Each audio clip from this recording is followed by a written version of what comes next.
할렐루야. 예배에 참석하시는 모든 성도님들을 예수님 이름으로 축복합니다. 오늘도 다 함께 자리에 일어나셔서 우리에게 생명 주신 하나님께 감사하며 찬양하도록 하겠습니다.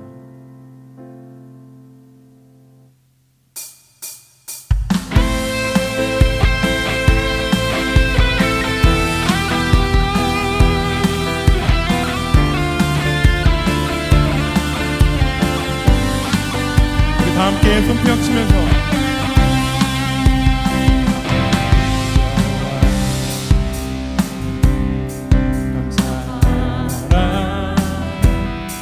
그의 선함과 인자하신 영원하리. 여호와 감사하며 그의 이름 불러 내가 노래하리라. 여호와께 할렐루야.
우리의 대장 되신 예수 그리스도 존귀하신 이름을 찬양합니다. 오늘 우리의 찬양 가운데 높임을 받으시옵소서. 할렐루야.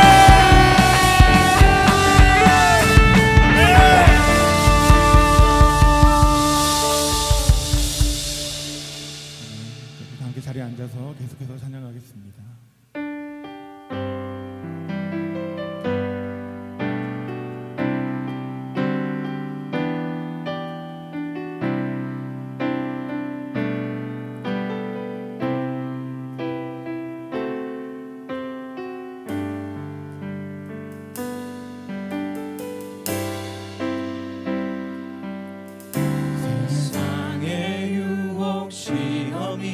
내게 몰려올 때에 나의 힘으로 온 그것들 모두 이길 수 없네. 거대한 폭풍 가운데 위축된 나의 영혼 어찌할 바를 몰라 헤매이고 있을 때 주를 손을 들고 찬양 전쟁은 나에게 속한 것 아니니 주를 찬양 손을 들고 찬양 전쟁은 하나님께 속한 것이니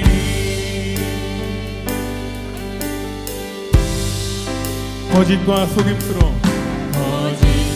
속임수로 가득 찬 세상에서 어디로 갈지 몰라 머뭇거리고 있네.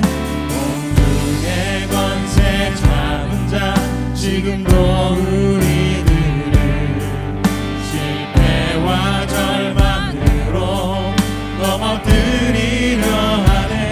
주위를 둘러보며 주위를 둘러보면 아무도 없는 듯 믿음의 눈을 들면 보이는 분께 지금도 내 안에서 역사하고 계신 사망과 어둠의 권세 물리치신 예수님 주를 찬양 손을 들고 찬양 전쟁은 나에게 속한 것 아니니 찬양 손을 들고 찬양 전쟁은 하나님께 속한 것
함께 기도하겠습니다.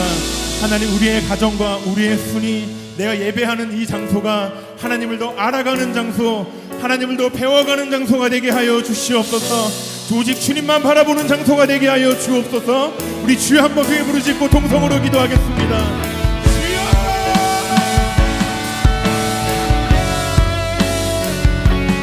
너의 작은 신음에도 응답하시니 너는 어느 곳에 있든지 주를 향하고 주만 바라보지라.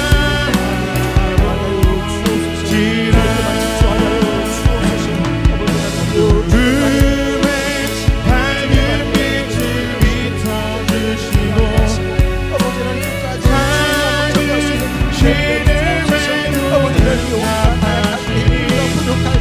아버지 하나님의 주님께서 주시며 우리 아버지 하나님의 사랑을 여기고 힘을 주시는 감사합니다. 아버지 하나님의 영으로 아버지 하나님 오직 주님만 바라보게 하시고 오직 주님만 붙잡게 하시고 오직 주님만 아버지 하나님의 영으로 하여 주옵소서.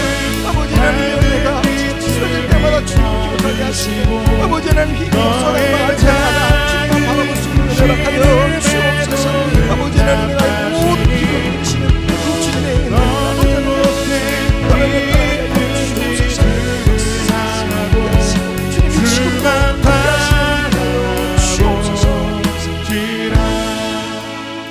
사랑과 내가 분수하신 아버지 하나님 감사합니다. 그렇습니다. 주님은 정말 우리의 작은 신음에도 귀를 기울이시고 또한 우리를 정말 눈동자처럼 아끼시며 살펴보심을 저희들이 믿습니다. 하나님, 지금 우리가 어려울 때에 주님이 우리와 함께 하심을 우리 모든 성도님들이 그 주님과 함께 동행할 수 있는 은혜 허락하여 주옵소서. 이 예배가 그런 예배 되기를 원합니다. 이 예배 가운데 임재하셔서 주님의 임재하심을 경험하는 예배 되게 하여 주옵소서. 감사드립니다. 예수님의 이름으로 기도드립니다. 아멘. 할렐루야. 지금 예배 참석하신 모든 분들을 주님의 이름으로 환영하고 축복합니다. 광고 말씀드리겠습니다. 예배에 참석하신 성도님들 진심으로 환영하고요. 이 예배가 처음이신 분들은 QR코드를 스캔하시면 등록과 또한 교회 안내를 도와드리겠습니다. 세 번째 광고, 세례가 정상적으로 진행됩니다. 순장님을 통해서 신청하셔서 세례를 받을 수 있도록 하시면 되겠습니다. 성경 말씀 보겠습니다. 성경 말씀은 누가복음 1장 17절 말씀입니다. 누가복음 1장 17절 말씀입니다. 주 앞에 그가 또 엘리야의 심령과 능력으로 주 앞에 먼저 와서 아버지의 마음을 자식에게 거스르는 자를 의인의 슬기에 돌아오게 하고 주를 위하여 세운 백성을 준비하리라. 아멘.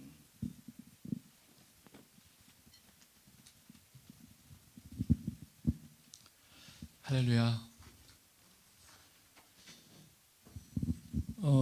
저희들이 지금 부모님들과 같이 전 세대가 예배하고 있습니다. 그래서 좀 불편해하는 사람들도 있을 거예요. 그리고 제가 이렇게 가정과 관련된 이야기를 계속하면 좀 아직 미혼이신 분이거나 아니면 자녀를 다 이제 출가했거나 자녀가 다 떠나간 분들은 좀 관계가 없는 이야기이지 않을까 해서 좀 제가 이런 말을 계속할 때는 좀 약간 의식되기도 합니다. 그러나 참고해서 여러분들에게 또 적용할 부분들이 또 있을 거예요. 그래서 참고해서 적용하시면 도움이 되리라고 생각합니다. 부모가 지금 자녀와 함께 예배를 하고 있는데 이런 것들을 이제 종종 느끼게 될 것입니다. 다 그런 건 아니고요. 일부의 사람들이 이런 것을 겪게 될 거예요. 부모님 입장에서는 자녀들이 예배하는 모습 때문에 신경이 몹시 쓰이는 분들도 있을 겁니다. 내 자녀는 왜 저렇게 예배에 집중을 하지 못할까? 왜 저렇게 왔다 갔다 할까? 혹은 내 자녀 예배 드리는 태도가 저랬나? 전에는 자기 부서 예배에 들어가 있었기 때문에 못 봤는데 함께 예배 드리다 보니까 부모님 입장에서는 가슴이 무너집니다. 성경을 알면 알수록 더 어렵죠. 또 자녀 입장에서는 그런 자녀들도 있어요. 부모님하고 같이 앉아서 예배한다는 것 자체가 싫은 겁니다. 제가 과거에 그 학교에서 잠시 그 학생들 조사할 때 보니까 자기가 미워하는 사람들 이름 써내라고 한번 해봤더니 하여튼 랭킹 10위 내에 부모님 이름들이 거의 다 들어가 있더라고요. 대다수의 경우. 그리고 아버지의 이름이 거의 랭킹 3위 안에 들어가 있을 정도로 이 특별히 중고등학생들인 경우에는 이 부모님 미워하는 사람들이 많더군요. 그 싫어하는 사람하고 같이 예배를 그것도 가정에서 드린다는 게 이게 쉽지가 않죠. 그러다 보니까 피차 부담이죠. 그러나 그 예배를 떠나서 단지 어떤 예배 행위만을 말하는 게 아니고 예배를 떠나서 우리가 신앙생활을 함께 해나감에 있어서 그런 모습들은 상당히 안 좋은 증세입니다. 그래서 오늘은 그런 부분에 대한 거를 좀 말씀드리고 성경 말씀을 통해서 또 그 부분을 성경은 뭐라고 말씀하시는지를 좀 설명을 드리고 싶습니다. 지금 제가 설명드리고자 하는 것을 들을 때 전제하여야 할 것은 하나 있어요. 우리 어린이 여러분들도 잘 들어야 됩니다. 자녀 여러분들도 잘 들어야 돼요. 성인들도 마찬가지고요. 전제해야 될 거는 우리는 예수 그리스도를 믿고 그리고 예수 그리스도의 가르침대로 살지 아니하면 우리는 구원받지 못합니다. 대충 살다가 내 마음대로 내 생명 끝나도 좋은 일이 아니에요. 천국과 지옥이 분명히 있고 뿐만 아니라 내가 예수 그리스도를 믿은 후에도 예수님의 말씀대로 살아가야 주님께서 나에게 맡겨주신 소명을 이루어가는 삶을 살 수가 있거든요. 말하자면 그리스도인의 정체성을 가지고 원래 그리스도인들에게 기대하셨던 하나님의 그 목적을 이루는 삶을 살 수가 있는 것이죠. 다른 사람을 살리는 삶을 살 수가 있는 겁니다. 그래서 우리가 그런 삶을 마땅히 살아야 된다는 걸 전제해야 돼요. 그런 삶 자체에는 관심이 없다. 아예 이렇게 생각한다면 그거는 문제 자체가 좀 다른 거예요. 보다 더 근본적인 문제부터 시작을 해야 돼요. 그래서 일단 그런 부분을 전제하고 오늘 이 내용을 듣는 여러분들이 예수 그리스도를 바르게 믿어야 하며 그 가르침대로 살아가야 하는 것이 마땅하다. 이런 전제를 가지고 지금부터 하는 제 말을 좀 들으시면 좋겠습니다.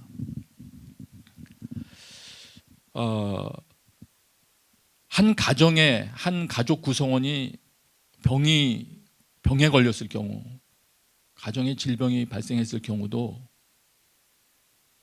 그 병과 싸워서 이겨나갈 수 있는 힘이 가족 모두가 한 마음으로 하나님 사랑할 때 강해집니다.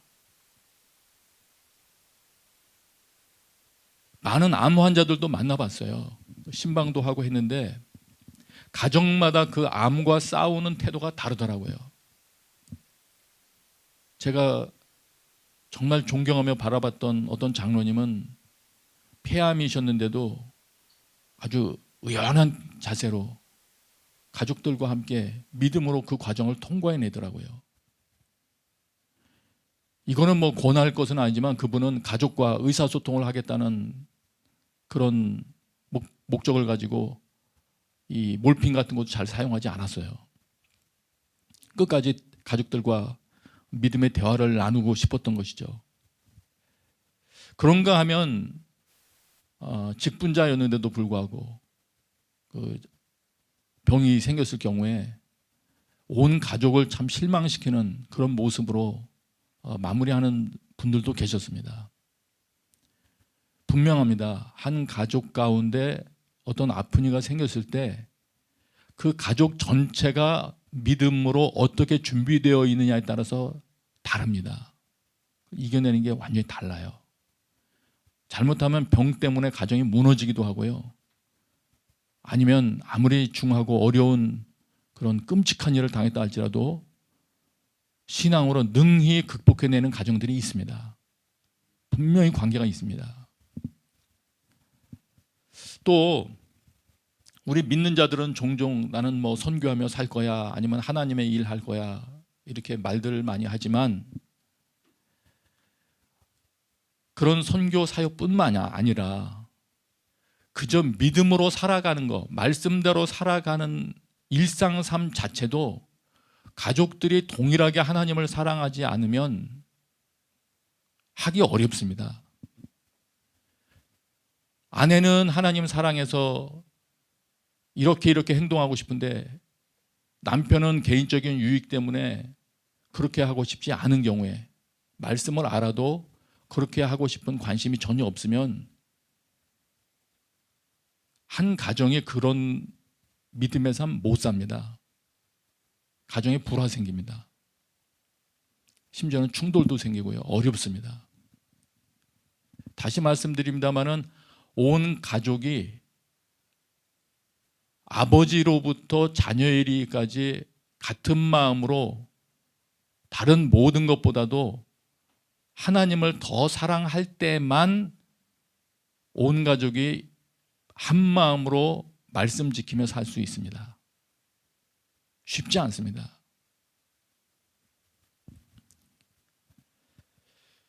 지금 예배 드리는 거, 가족과 함께 예배를 드리는 거,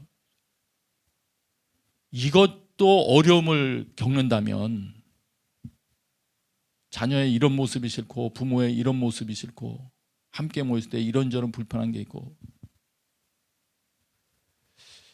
가족이 함께 예배 드리는 것조차 만일 방해받는다면 환난 날에 정말 방주에 들어갈까요? 만일의 경우 남편이 방주로 들어가자 이렇게 말하면 아내가 따라 들어갈까요? 아니면 부모님이 방주에 들어가면서 이리로 와야 산다, 지금 비가 쏟아진다 이렇게 말한들 아들들이 따라 들어갈까요? 롯의 경우도 우리는 알죠. 극심한 상황인데도 불구하고 사위들이 비웃지 않습니까? 그래서 온 가족이 하나님 사랑하지 않으면 어렵습니다. 그때 가르쳐도 행동 못합니다. 아마 제 생각에는 가족 예배 같이 드리는 것조차도 싫어하는 분위기면 그날 어머니가 나서서 아들아 딸아 방주로 들어가자 그러면 싫어요 그러면서 싸움 날지도 몰라요. 서로 밀고 당기고 싸움 하다가 어머니는 급한 마음에 팔 잡아 당기면 자녀들은 버둥거리다가 함께 못 들어갈지도 모르죠. 그리고 환난 때 마태복음에도 보면 마지막 때에 그 작은 자, 연약한 자, 병든 자, 갇힌 자 모습으로 예수님께서 그런 모습으로 예수님께서 우리에게 뭔가를 가르치시기도 하시는데, 갇힌 자 찾아보는 거, 병든 자 신방 가는 거, 가난한 자에게 뭘 나눠주는 거, 가족들의 의견 동의가 안 되면 안 됩니다. 못합니다. 그거 질문하면은 그거 한다고 하겠지만 지금 이 옷 벗어주고 오겠습니다 그러면은 온 가족들이 달려들어서 말리면 힘들어서 그거 어떻게 가능하겠습니까? 그래서 늘 말씀드립니다마는 정말로 예수 그리스도를 믿으며 그 믿음대로 살기를 원하는 사람들이라면 이렇게 평온할 때 누가 아주 강력하게 압박하지 않는 이런 시기에 피차 서로의 믿음과 사랑을 확인을 해야 됩니다. 전에도 말씀드렸습니다마는 마태복음 10장 36절부터 38절 사이에 보면 이런 말씀 있죠. 제가 우리말 성경으로 한번 읽어드릴게요. 37절 38절 읽을게요. 누구든지 나보다 자기 부모를 더 사랑하는 사람은 내게 합당하지 않다. 나보다 자기 아들, 딸을 더 사랑하는 사람도 내게 합당하지 않다. 또 누구든지 자기 십자가를 지지 않고 나를 따르는 사람도 내게 합당하지 않다. 여러 수차례 말씀드렸습니다만 부모님을 공경하고 자녀를 사랑하고 잘 가르치라는 그 예수님께서 이게 뭐 부모에게 불효한다든가 그러란 말을 하는 건 아닐 것이라는 걸 우리 분명히 알지 않습니까? 그러나 이 말씀을 적용해야 될 때가 올 수 있는 겁니다. 어려운 시기에. 그때에는 서로 온 가족이 하나님 안에서 하나님을 더 사랑하는 것이 옳다는 것이 서로 인식이 돼 있어야 이 말씀 지킬 수 있습니다. 이런 상황 되면 아버지는 자녀들보다 하나님을 더 사랑하는 편을 선택을 하는 것이 너희들에게도 유익이다. 이 가정에게 유익이다. 이런 공통된 의견 공유가 있을 때, 그럴 때 그 가족이 담대하게 믿음의 자태를 보이며 살아갈 수 있는 겁니다. 그래서 이렇게 아직 평온한 시기에 우리는 그 믿음을 길러야 되는 거죠. 예. 어머니가 이럴 때 나보다 하나님을 선택한다고 하더라도 우리를 미워해서 그러시는 것이 아니다. 이것이 마침내 우리를 사랑하는 방법이기 때문에 그렇다. 의견이 일치가 돼야 되는 거죠. 예. 근데 실상 이게 쉽지 않습니다. 예. 쉽지 않아요. 그래서 저는 오늘 예배드리는 온 가족들, 특별히 자녀 여러분들도 마음속에 부모님과 같이 예배드리는 게 불편한 것이 있다면, 그 증세가 있다면, 내 속에 왜 이런 생각이 있을까? 이런 거 한번 생각해 보시고, 또 부모님의 경우도 그렇다고 해서 당황하지 마시고 그 일에 대해서 성경이 뭐라고 말하는지를 배워서 다시 한번 주목해서 대처해 나가고 고칠 건 고치고 하면은 될 거라고 생각이 됩니다. 우선 거기에 관련된 성경 구절을 제가 두 구절을 오늘 말씀을 드리려고 그래요. 구약 말라기에 나오는 그 엘리야가 오면 이러이러한 일을 할 것이다. 부모의 마음을 자녀에게로, 자녀의 마음을 부모에게 돌릴 것이다. 더 정확히 말하면 아버지의 마음을 아들에게로, 아들의 마음을 아버지에게로 돌릴 거라고 말씀하신 내용을 누가복음에서 이렇게 인용해서 설명을 했어요. 누가복음 1장 17절에 이렇게 설명을 하셨습니다. 그가 또 엘리야의 심령과 능력으로 주 앞에 먼저 와서 아버지의 마음을 자식에게, 거스르는 자를 의인의 슬기에 돌아오게 하고 주를 위하여 세운 백성을 준비하리라. 이 말씀인데요, 이 말라기 말씀하고 거의 똑같아요. 그 말씀인데 이제 이 중에서 말라기 말씀하고 다른 부분이 있어요. 아버지의 마음을 자식에게로 돌이킨다. 여기까지는 같은데 거스르는 자를 의인의 슬기에 돌아오게 하고, 이렇게 누가복음은 설명하거든요. 자녀들의 마음을 그들의 아버지에게로 돌이키게 한다는 그 부분을 누가복음에서는 거스르는 자를 의인의 슬기에 돌아오게 하고, 이렇게 설명을 했어요. 그래서 이 부분 이제 설명이 필요한 거예요. 여기 거스르는 자가 뭐냐, 어떤 걸 말하나 하고 성경을 쭉 찾아보니까 어떤, 요약하면 거역하고 순종하지 않는 사람을 말합니다. 거역하는 기질이 있는 사람이에요. 순종하지 않는 기질이 있는 사람. 그런데 그 거역하고 순종하지 않는 것이 사용되는 대표적인 대상이 누구냐면 부모예요.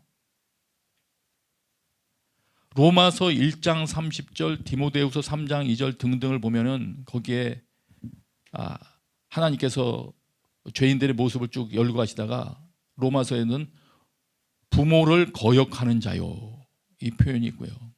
디모데후서 3장에도 있어요. 디모데후서 3장 2절에도 마지막에 사람이 이렇게 된다 설명하실 때 부모를 거역한다. 부모를 거역한다. 다시 말하면 부모에게 순종하려고 하지 않는다.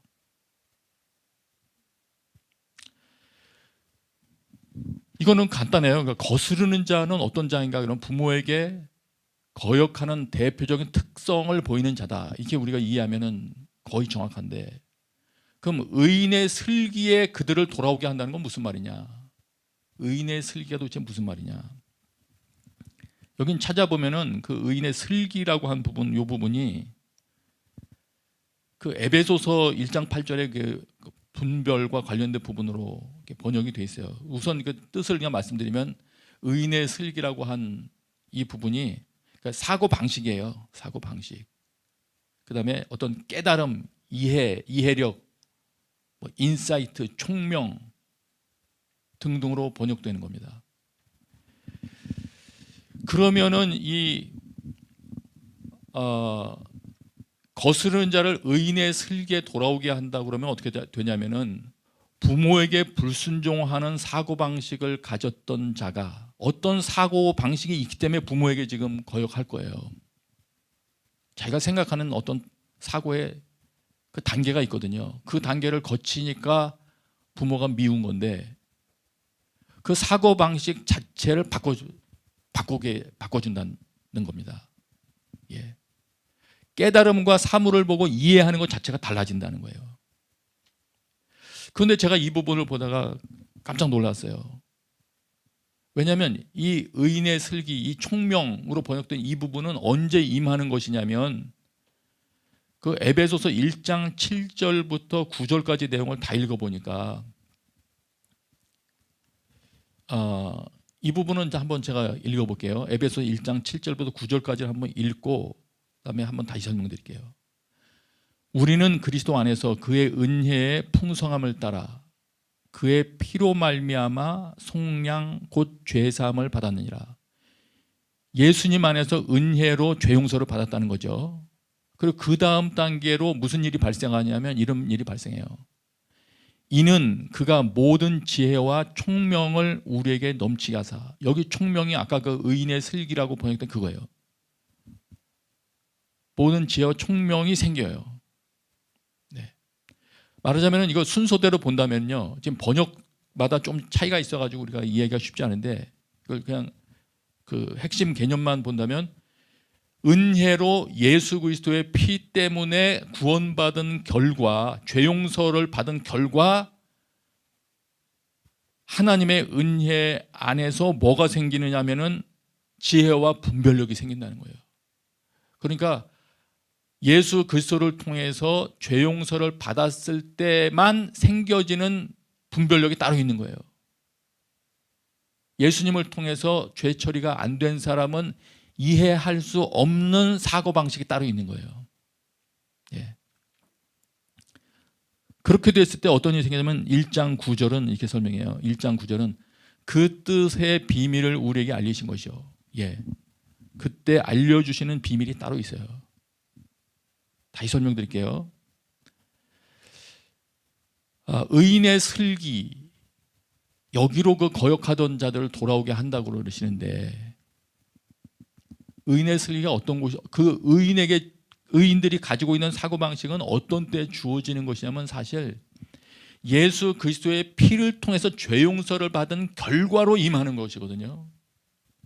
그래서 예수님 때문에 내 죄가 사함받았다는 것을 알고 깨닫게 될 때 생겨지는 지혜와 분별력이 따로 있는 겁니다. 지금 계속 똑같은 걸 반복하고 있죠, 제가.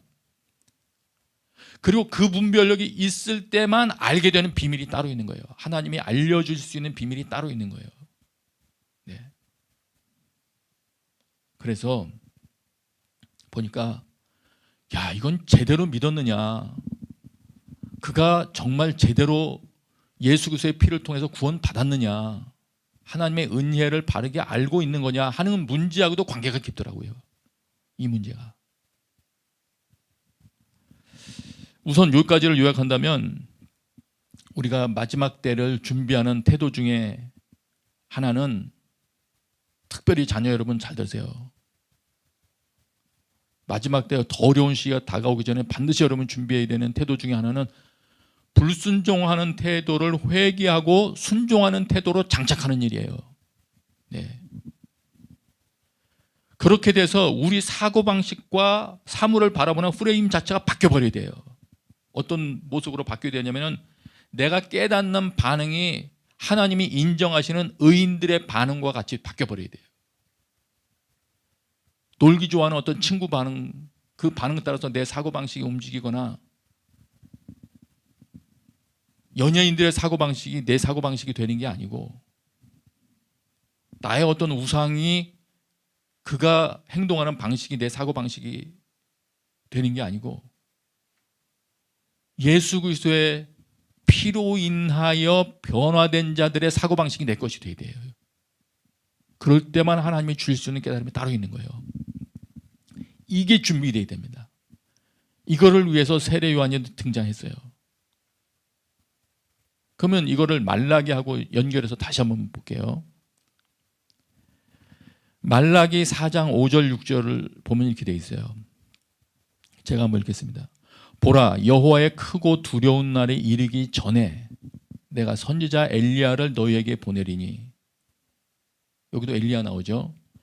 그가 아버지의 마음을 자녀에게로 돌이키게 하고 자녀들의 마음을 그들의 아버지에게로 돌이키게 하리라.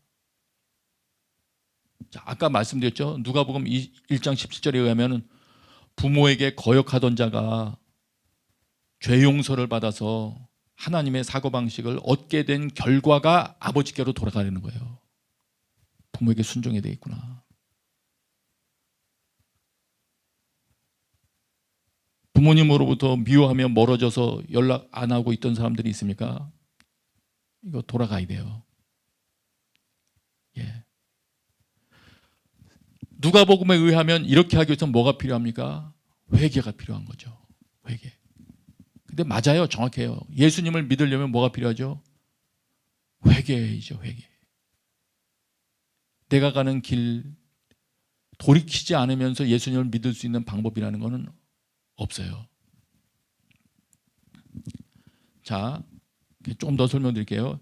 말라기와 누가복음 1장 10절을 비교해서 이해한다면 난 정말로 예수 그리스도를 믿음으로 인해서 거역하기를 좋아하고 순종하지 않던 내 영성이 제대로 변했나, 하나님이 기뻐하시는 사고방식으로 변했나 하는 것을 입증할 수 있는 가장 좋은 장소가 가정인 거예요.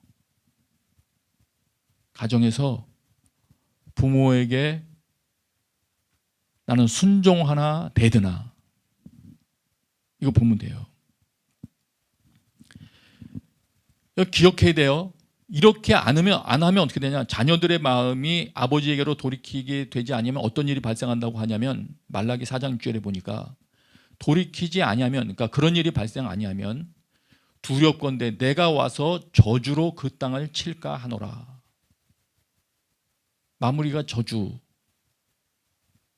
멸망하는 거, 이게 마무리거든요. 여러분, 특별히 자녀 여러분, 또 아버지 세대도 마찬가지죠. 우리 가정이 멸망 혹은 저주 이런 단어로 모든 상황을 종료시키면 이게 되겠습니까? 그런데 이 땅에 살아가는 동안에 권위에 순종할 줄을 모르면 그날에 저주가 임한다는 거예요. 예. 왜냐하면 이러한 하나님의 명령을 무시하고 있기 때문일 수도 있겠죠. 오늘 다시 반복해서 제가 계속 말씀드리죠. 특별히 자녀 세대 여러분, 좋은 기회를 만난 거예요. 내 속에 부모님께 대해서 거역하는 그런 영성과 기질이 지금 있나 없나를 테스트해 볼 수 있는 좋은 기회를 만난 거예요.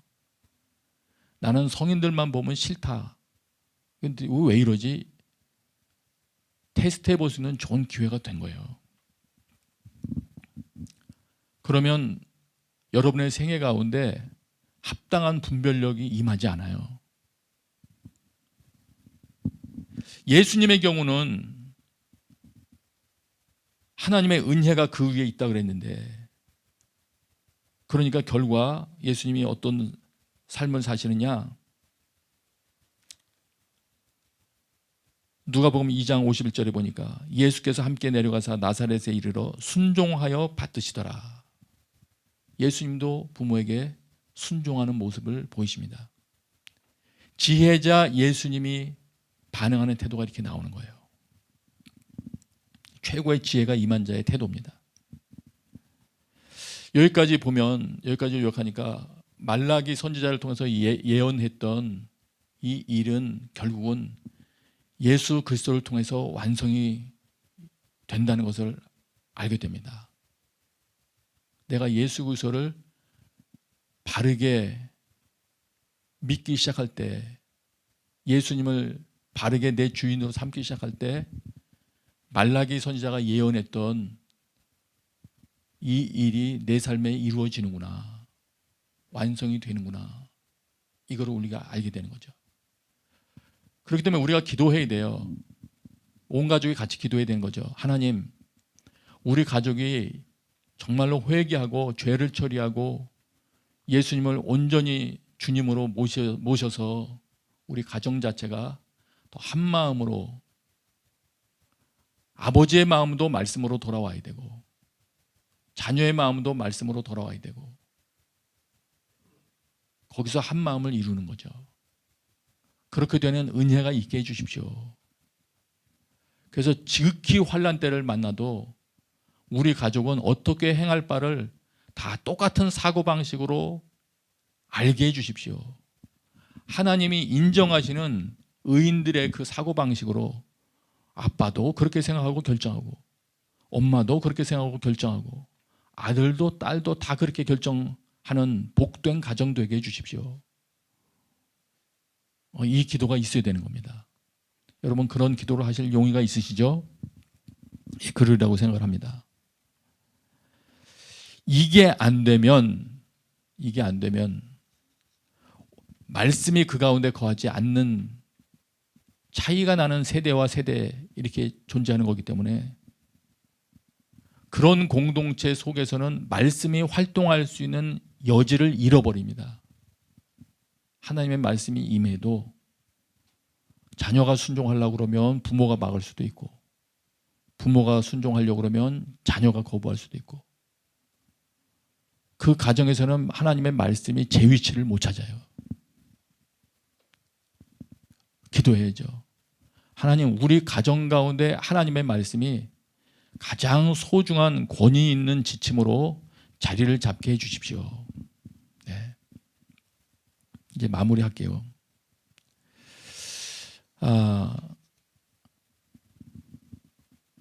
당분간 계속 저희는 이제 권하는 것은 우리가 지금 처하게 된 이 기회 동안 부모가 같이 예배하기를, 부모와 함께 예배하는 것이 마침내 즐거움이 되기를 목표 삼고 기도했으면 좋겠습니다.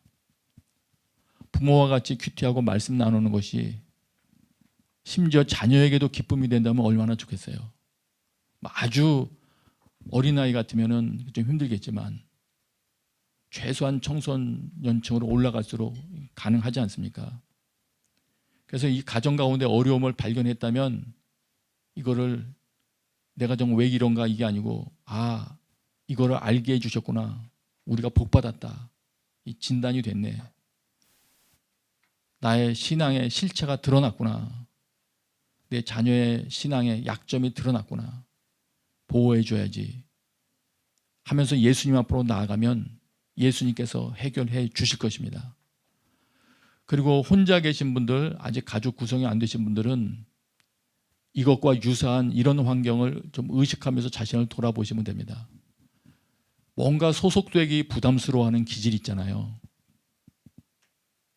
혼자 있기만 좋아하고 타인과 교제하는 것을 극심하게 싫어하는 그런 경향들, 이거는 조금 극복할 필요가 있습니다. 그러니까 무조건 돌아다니면서 막 수다를 이렇게 사용해야 된다는 걸 말하려는 게 아니고요. 합당한 관계를 맺거나 합당한 교제권에 들어가기를 거부한다면 마땅히 타인을 도와야 할 때 돕지 못하게 됩니다. 마땅히 만나야 할 사람을 정확한 때 못 만나게 됩니다. 그건 극복을 하셔야 될 부분이에요. 네. 고립되는 건 좋지 않습니다. 그래서 그런 부분은 어떻게 되느냐? 지금 제 말을 믿으세요. 예수님께 전폭적으로 신뢰하면 주님이 고쳐주십니다. 네. 제 삶에서도 주님이 그렇게 해주셨어요. 관계나 교제 전혀 못하는 사람도 예수님의 생명이 그 안에 들어오면 그 예수님이 그걸 할 능력을 주십니다. 네. 그러면 여러분 주변에 있는 사람이 살아날 거예요. 그렇게 되시기를 바랍니다. 이제 마무리할게요. 구약 개념으로 보면, 특별히 말라기 개념으로 보면 하나님을 경외하는 것이 뭐냐 할 때 그 중에 하나가 이게 포함돼요.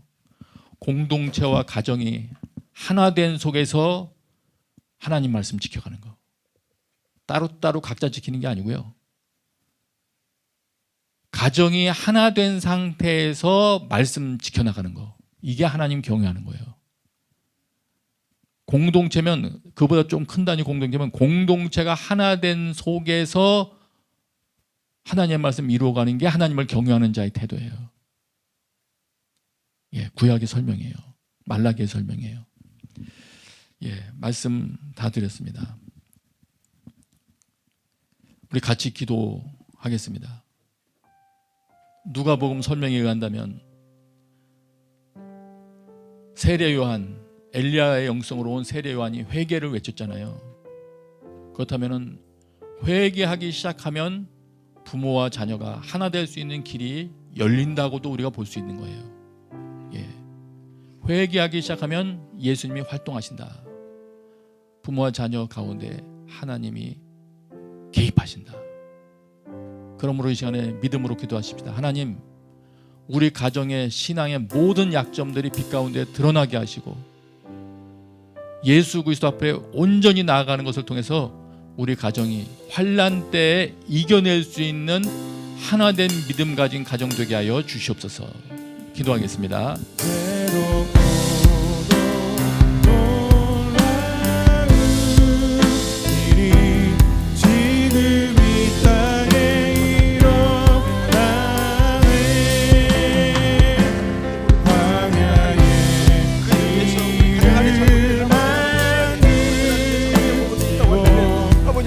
알게 하시고, 비록 그것이 부끄럽다 할지라도, 비록 그것이 창피하다 할지라도 아버지는 우리의 마음의 상태들, 신앙의 상태들을 바로 깨닫게 하셔서 아버지 하나님의 그들을 바로 잡을 수 있는 은혜를 허락하여 주옵소서.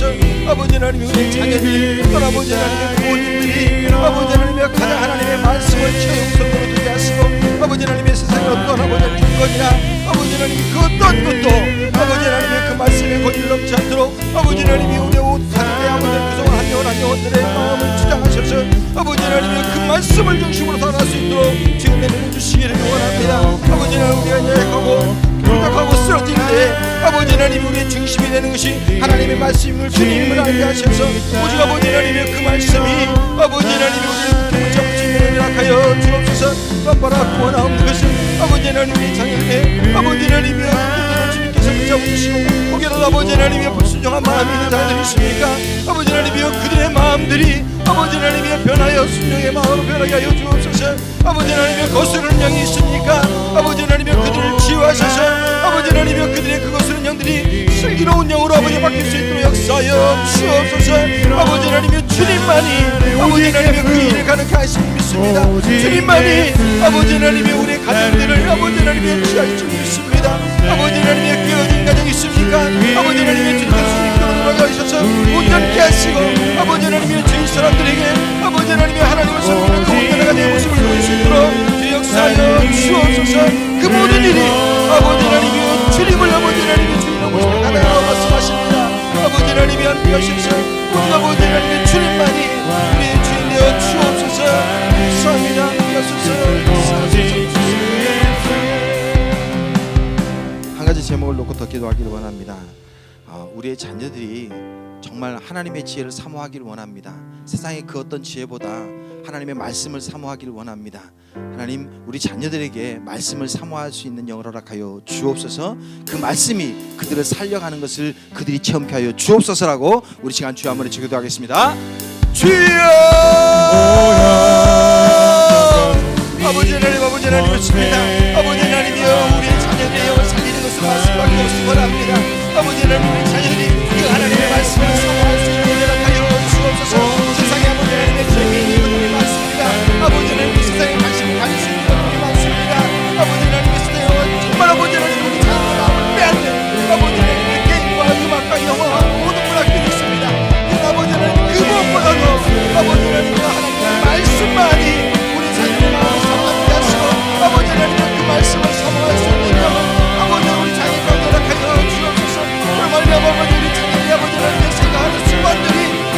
하나님 그 말씀을 세워지게 하시고 아버지 하나님 어떠한 어려움이 닥치든지 아버지 어떠한 환난을 만나든지 아버지 하나님 모든 환난을 해결할 수 있는 그 모든 아버지 하나님 해결책들이 말씀으로부터 아버지 하나님 할 수 있는 역사여 주옵소서. 아버지 하나님 부인을 위하여 아버지 본인들이 기도할 때 아버지 하나님이여 정말 그런 기도를 들으시는 아버지께서 아버지 하나님이여 그 기도에 응답하시며 우리 자녀들 아버지 하나님이여 하나님 앞으로 모든 것들을 바라보게 하시고 무엇보다 아버지 하나님 자녀들이 아버지 하나님의 하나님의 말씀으로 인하여 변해가는 것들을 스스로 깨닫게 하시고 스스로 그 하나님의 영광을 증명할 수 있는 연락하여 주시옵소서. 사랑을 내가 부수하신 아버지 하나님 감사합니다. 귀한 말씀 우리를 깨우치셔서 가정이 하나 되게 하심을 감사합니다. 하나님 혹여라도 정말 상처났던 가정들 힘들었던 가정들이 있습니까?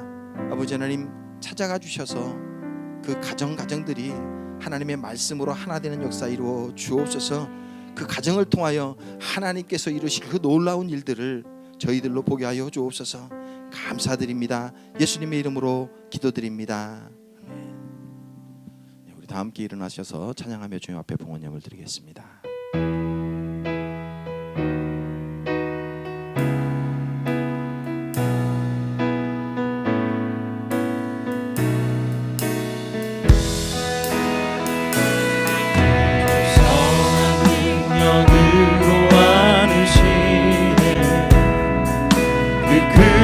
발로 날 붙드시네. 절망 속에도 흔들리지 않고 사랑하는 주 얼굴 구하리. 주님이 마신 고난에 쓴 잔을 우리도 감사하며 받으리.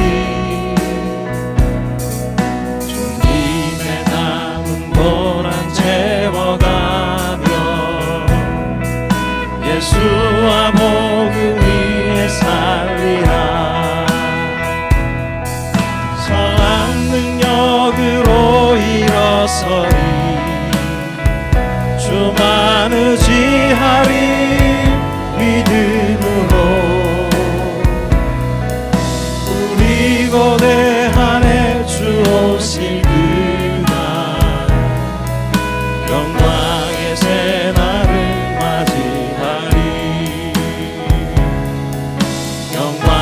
새날을 맞이하리. 영광의 새날을 맞이하리. 아버지 하나님, 오늘도 감사하는 마음으로 주님 앞에 또한 저희들의 마음을 드리며 물질을 드립니다. 귀한 곳에 쓰여지게 하여 주시옵소서.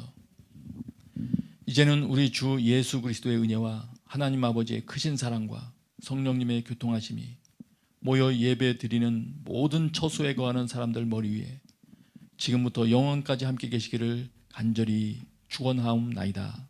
아멘. 우리 오른손 들고 찬양하겠습니다.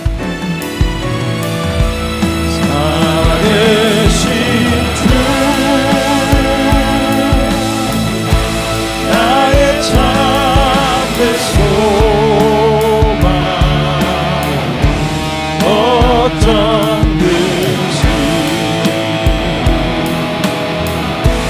전혀 없네.